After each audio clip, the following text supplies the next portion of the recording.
Está no ar o Pergunte ao Doutor de hoje, que traz aqui ao estúdio o doutor Gustavo Pazzetto, oftalmologista. Bom dia, doutor. Bom dia, Daércio. Bom dia, Adalberto. Bom dia A todos que estão nos acompanhando. É um prazer enorme estar aqui com vocês hoje. Agradeço o convite. E vamos falar um pouquinho dessa doença que está tão na mídia, né, recentemente, né?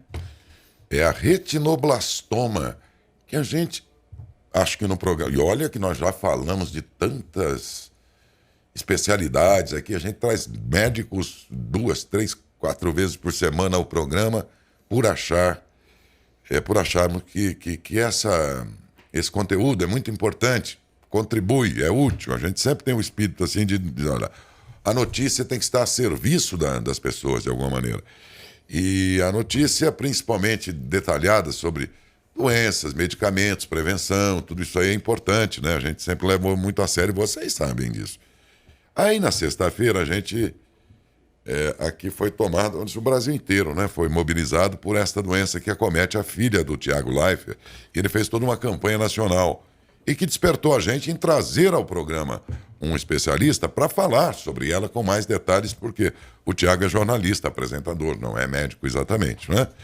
Daí a presença do Dr. Gustavo aqui entre nós. Retinoblastoma é, como disse o Tiago, um câncer nos olhos da criança, é isso? Exatamente, Daércio. O retinoblastoma é um tumor maligno da retina. Para quem não sabe, a retina é um órgão do olho que fica lá no fundo do olho, responsável por levar a imagem até o cérebro, né? E o retinoblastoma é um tumor da retina que geralmente acomete crianças de 0 a 4 anos. E é raro, por isso mesmo você disse, Darcy, que não conhecia o nome. A incidência do retinoblastoma é rara, graças a Deus, é rara. É 1 a cada 20 mil nascidos vivos. Em crianças, no Brasil, os estudos mostram que é 14 crianças por milhão entre 0 e 4 anos que tem essa doença. É raro, porém acontece. Tem alguma razão de genética nisso? Normalmente são células embrionárias da retina que tem uma transformação maligna. É uma doença associada a uma alteração genética que pode ser hereditária, quando um dos pais possui o gene ou a doença, ou pode ser esporádica, quando essa mutação ela surge na criança. Normalmente 60% dos casos é esporádico, não tem a relação genética com a família, e 40% familiar. Felipe, me orienta aqui, esse projeto, essa lei foi... Essa lei, né, é de porque 2014. Ele me entregou aqui, só que por isso mesmo que eu estou perguntando, Isso. porque eu pensei que fosse algo recente, mas Não, é de não. 2014, 2014, que na época o prefeito era o Chico Chico Dumont, Dumont e tratava já sobre isso, tratava sobre esse assunto aqui no município de Matão. dizendo aqui, a Secretaria Municipal de Saúde vai providenciar, através do setor competente, exames oftalmológicos em crianças por ocasião das vacinas obrigatórias, mas aqui acho que não. Ele não chega a tratar sobre essa doença Não, especificamente. tem. Dá uma olhada na lei. Eu vou abrir também para acompanhar aqui. Eu acabei recebendo lá da Marília, da Câmara, Sei. essa lei que é de 2014. Eu estou abrindo aqui. Eu no estou computador tentando também. localizar essa doença, particularmente aqui dentro dessa lei, mas não encontrei, não. Ela fala da... Acho que é de saúde dos olhos, de um modo geral, não é isso? mas que é o quê? ela cita aqui, ó. Deixa eu ver aqui no artigo... Ela acaba citando... Aqui, ó, no Desculpe, doutor, parágrafo, é que chegou agora uma informação. Parágrafo único. De no que parágrafo único. Os exames serão Não, mas feitos... parágrafo único Isso, lê lá, ó. de qual artigo? Do segundo aqui. Isso. Os exames serão feitos visando especialmente a detecção precoce de doenças oculares que, por sua gravidade, exigem tratamento imediato, em especial a retinoblastoma. Isso. Bom, na entrevista não estava incluído isso, foi muito bom que Chegou veio. agora. E por que é que eu digo isso? Porque nem todo procedimento, às vezes, você encontra na rede pública, né? E nós estamos tratando sobre retinoblastoma, e é bom saber que, então, atenção, população, o município de Matão consta por decreto, por projeto de lei já, é por lei, na verdade, do tratamento estabelecido em lei contra no tratamento dessa doença, se eventualmente acontecer algum caso.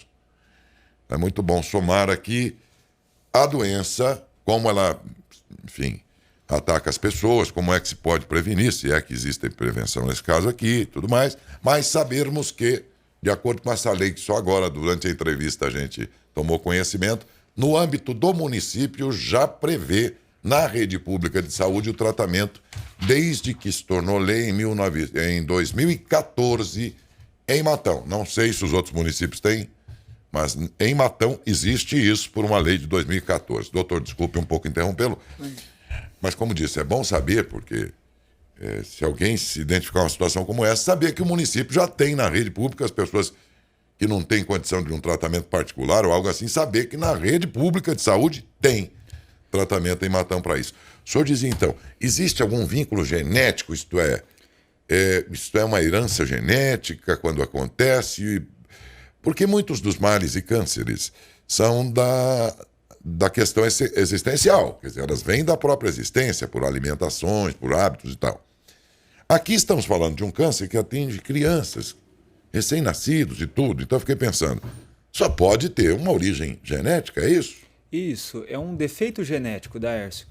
É um defeito genético que pode surgir na criança ou ser herdada dos pais, né? Quando a gente tem a história familiar, pai teve retinoblastoma, mãe, avô, sempre é importante pensar na causa que o gene foi herdado. Mas a criança que tem o retinoblastoma e não tem a história familiar, não tem o gene herdado, ela pode desenvolver essa mutação. Também? Ao acaso, sim. Também acontece. Eu queria só também, você estava falando sobre a lei, já é protocolo do SUS, de qualquer hospital, quando o recém-nascido, antes da alta, ele tem que fazer o teste do olhinho. Já ouviu falar do teste do olhinho? Quando nasce? Quando nasce. Ele tem que estar com o teste do olhinho negativo. O que é o teste do olhinho? O teste do olhinho é o teste que a gente faz para ver o reflexo do olho vermelho. Que a gente joga a luz lá na retina e a retina, como ela é avermelhada, a gente vê o teste vermelho positivo. Em caso de alguma alteração, como um tumor, né, o retinoblastoma ou catarata congênita, alguma malformação ocular, esse teste do olhinho ele é branco, né? Ele é um teste positivo, alterado.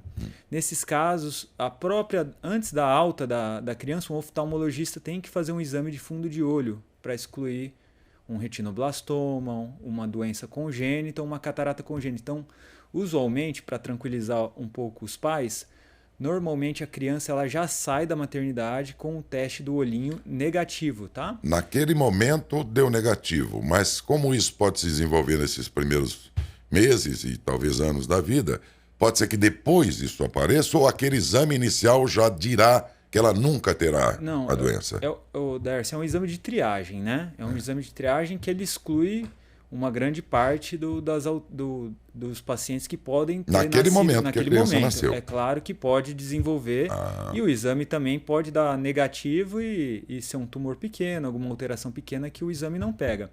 É por isso que é importante acompanhar com pediatras consultas de rotina do criança recém-nascido. O pediatra, usualmente, a cada determinado tempo, ele refaz o reflexo do olho vermelho, né? Em caso de alteração, ele encaminha para o oftalmologista. E é importante os pais saberem que a primeira consulta oftalmológica que normalmente nós preconizamos é a partir de 1 ano, tá? Onde a gente vai avaliar o fundo de olho, ver problemas de malformação e nesse exame a gente consegue captar aí um retinoblastoma ou alguma alteração congênita que não permita que a criança enxergue, né?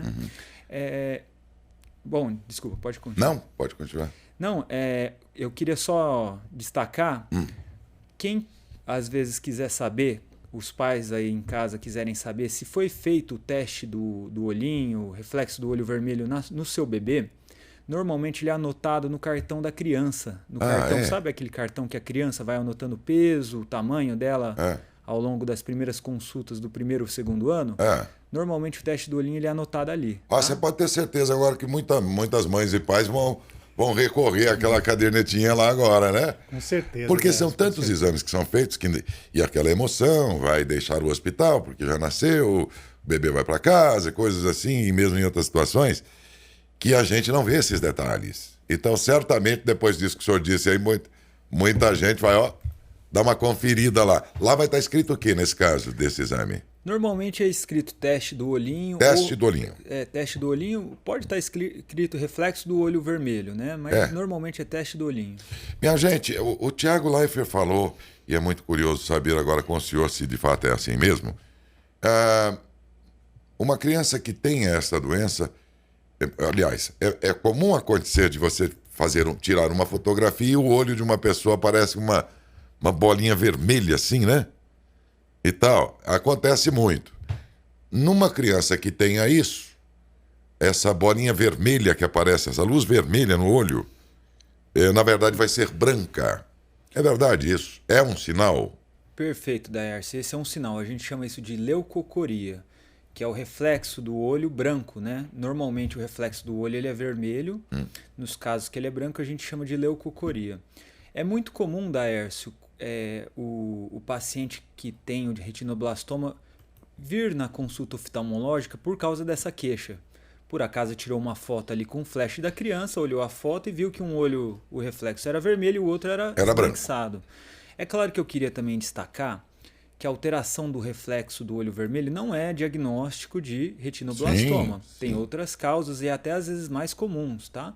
Tem catarata congênita, malformações vasculares, outras doenças congênitas que também podem alterar o exame. É um exame de triagem, tá? Mas a alteração do reflexo do olho vermelho não é diagnóstico, tá? Entendi. Pode ser um alerta para que você busque saber, né? Mas não necessariamente. Não deixa de ser um sinal para o leigo, né, doutor?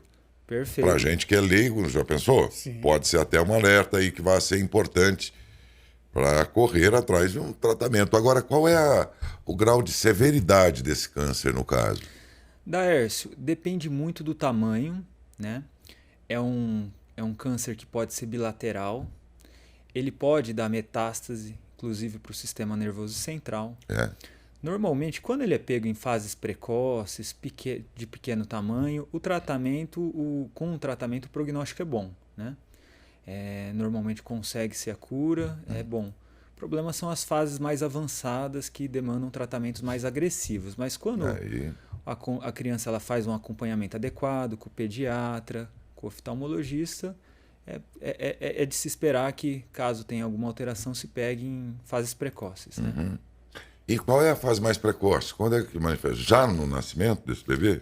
Pode ser diagnosticado no nascimento com o teste do reflexo do olho vermelho alterado e o diagnóstico feito pelo oftalmologista junto com o oncologista, mas às vezes um tumor muito pequeno ou que ainda não desenvolveu pode aparecer ao longo dos primeiros 4 anos, né? Então não quer dizer que porque pegou no recém-nascido que é precoce. Às vezes você pode pegar um pouco mais velho e ainda assim ser um tumor pequeno, né? No adulto, pode manifestar? Pode, mas é muito raro, muito raro. Normalmente é abaixo de 5 anos. Daí para cima são raríssimos mesmo, no mundo inteiro. No mundo inteiro. Até porque qualquer alteração ocular, como tumor, dentre vários outros tumores que podem acometer o olho, a partir dessa idade a pessoa começa a ter a capacidade de dizer que está com algum problema ocular, né? Já é mais fácil, né? Sim. É verdade, porque o difícil do bebê é que ele não fala e você tem que tentar entender o que está incomodando. Numa simples gripe aí que ele tem, né? Exatamente. Já é difícil, né? Lembrando, Daércio, que não é só o único sintoma a leucocoria, né? O reflexo do olho branco. Outros sintomas podem ser o estrabismo, né? Predomina nesse caso. Não que alguém que seja estrábico necessariamente tenha, né, doutor? Perfeito. Vamos destacar que sim, estrabismo é uma coisa comum, tá? Tem o estrabismo congênito, que não é nenhum problema sério, é só o olhinho desviado desde o nascimento. Tem várias formas de estrabismo e uma das manifestações do retinoblastoma é o estrabismo. Por isso que uma criança, um bebê, uma criança pequena com estrabismo, é importante avaliar para excluir outras causas, não que seja... Necessariamente você tem. Não, o estrabismo pode ser por N razões. Mas é também uma situação que, compondo com aquela o teste do olhinho, uma série de coisas, aí começa... Agora, além desses que são mais comuns de diagnósticos, existe hoje, como é que está a medicina em termos de imagem, exames de imagem, outros exames mais complexos? Existe hoje? Existe. Normalmente, Daércio, nós fazemos o fundo de olho, onde constatamos ali a suspeita do tumor, né, uma massa ali no fundo de olho na retina. E aí vamos fazer os exames complementares, né, um ultrassom, uma tomografia, ou melhor, uma ressonância, né, que não teria radiação ali na criança. E também o teste genético, né, para ver se foi uma herança familiar ou se foi uma herança ali que desenvolveu na criança, né, uma alteração genética que desenvolveu na criança. Então é bem avançado e o diagnóstico, quando na suspeita, a acurácia é muito boa. Isso não tem muito... E descoberto precocemente, existe algum índice de cura, um percentual aí de cura dos casos? Para casos pequenos, passa de 90%. Tem uma cura, então, muito considerada aí, mesmo considerável, né? O prognóstico em fases precoces é muito bom, né? É claro que depende muito caso a caso, né? Tem casos muito severos, bilateral, grande, mas no geral, de uma forma geral, o prognóstico é bom. É bom. 90% já é um... né? Sim. É um índice de positivo aí muito, muito bom, né? Pelo menos é o que os médicos falam de outros cânceres, inclusive, que descobertos precocemente dão lá 90 e tantos de chance, né, de tratar e não ter outras consequências. Então vejam que cuidar bem cedo e ficar atento é muito importante depois na recuperação. Você, Adalberto? Tem pergunta aqui, aproveitando. Os ouvintes vão fazendo suas perguntas. Do Facebook. A Maria Antônia pergunta, doutor, de quanto em quanto tempo, então, é preciso fazer o teste do olhinho no bebê? Perfeito, Maria Quando Antônia. nasce já faz, é Quando isso? nasce já faz. E depois? Nas consultas pediátricas, se não me engano, a cada 3 meses é realizado. E a partir de 1 ano, a primeira consulta oftalmológica, a gente faz o fundo de olho, tá? Que é o exame de maior acurácia. 1 ano? 1 ano. A partir de 1 ano a gente faz, que é um exame de alta acurácia para pegar essas alterações malignas da retina, né? Esse de 1 ano já vai ser determinante para o restante ou ainda terá mais alguma outra fase até os 4, 5 anos? A partir de 1 ano, digamos assim, numa criança que não tem nenhuma alteração, a gente pede um exame anual, tá? Se não tiver nenhuma alteração. Entendi. É a propedêutica habitual da Bom, os médicos, oftalmologia. a começar pelo pediatra aí, que vai, você disse, né, 3 meses, ele tem as etapas que ele mesmo tem que fazer, Isso. o pediatra da sua filha aí, o filho, enfim, quem perguntou. Tem o protocolo da Sociedade Brasileira de Pediatria que eu não tenho certeza, tá? Mas se eu não me engano, é a cada 3 meses, tá? Tá. E agora, o oftalmologista, 1 ano. O oftalmologista a partir de 1 ano. Tá. Mais alguma pergunta? Só essa É pergunta. a dúvida do ouvinte aqui. Felipe, tem aí? Ô, Daércio, Oi. tem uma pergunta aqui. Eu até pedi pra Lilian para ver se ela consegue explicar um pouquinho melhor, mas eu vou tentar fazer essa pergunta. Tenta, porque às vezes a gente consegue A entender. Lilian, ela quer saber do doutor Sim. se a cirurgia do buraco ocular tem que ter que idade para poder realizar essa cirurgia. Pelo menos foi o que eu pude entender É da esse o pergunta. nome? Lilian, eu acho que você quis dizer buraco macular, talvez. Tá. Essa é uma outra doença, né? Uma doença da retina que... Não tem nada a ver. Não. Se é o que eu entendi, não. Buraco macular Só pode ser, né? é uma doença mais de pessoas mais velhas, onde a retina faz um buraco ali no centro da visão e a pessoa ali tem uma perda do centro da visão, né? É necessário fazer um tratamento cirúrgico e o prognóstico depende muito do tamanho do buraco, né? Se for esse o Bom, caso. então né? o caso dessa ouvinte não se mistura aqui com o caso da retinoblastoma, que é o que nós estamos tratando. De qualquer forma, a ouvinte teve aí uma resposta, né? Agora, nesses casos, o tratamento depois, nessa criança, ele é cirúrgico, medicamentoso? Como é que ele se resume aí no caso? Detectado o problema. Perfeito, Darcy. O tratamento, ele depende do local do tumor e do tamanho, tá? De modalidades de tratamento, a gente tem a crioterapia. A crioterapia é uma sondinha que a gente vai lá no olho e consegue congelar aquela parte ali do olho onde está o tumor e, assim, vamos falar assim, matar o tumor, né? A gente tem quimioterapia intraarterial, endovenosa e inclusive a quimioterapia intraocular, onde a gente pode injetar quimioterápicos intraoculares. Temos algumas modalidades que são usadas mais para casos refratários, como radioterapia, mais uma braquiterapia, que é uma radioterapia localizada, né?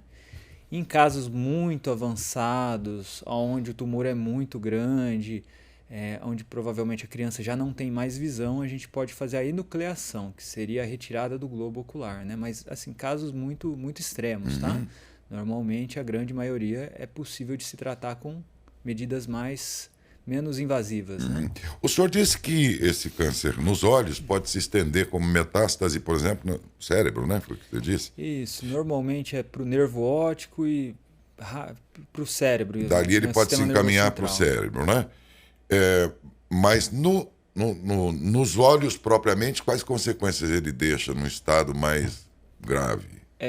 Bom, Cegueira? a cegueira Enfim, qual é a seria a consequência? cegueira, né? Ou a fitíase bulbi, né? Que seria a atrofia ocular, né? Mas principalmente a cegueira, né? Cegueira, né? E depois com consequências mais, vamos dizer assim, mais severas do ponto de vista de ir a óbito, por exemplo, a partir das extensões todas desse Isso. câncer aí para outras áreas, né? Normalmente, a partir das metástases, principalmente para o sistema nervoso central, pode ocorrer o óbito, tá? Mas isso em fases extremamente É avançadas. extremamente né? avançada aqui. Que podem, repito, gente, essa é a intenção da entrevista, que podem ser observados com cuidado, né? Você pode restringir a área onde ele está, nos olhos, e com uma grande possibilidade de cura. Agora, se não... Porque essa criança não tem a decisão sozinha de ir no médico, gente. Um bebê, um recém-nascido até 4 anos que seja, essa criança não decide por si. Quer dizer, tem que ter o adulto atento a essas manifestações aí simples, de pelo menos desconfiar, né? Fora esse calendário que o doutor disse aqui, que é provável aí, por parte do seu pediatra e também do médico oftalmologista que a senhora tem que levar lá no primeiro ano, conforme ele disse. Roberto, mais alguma?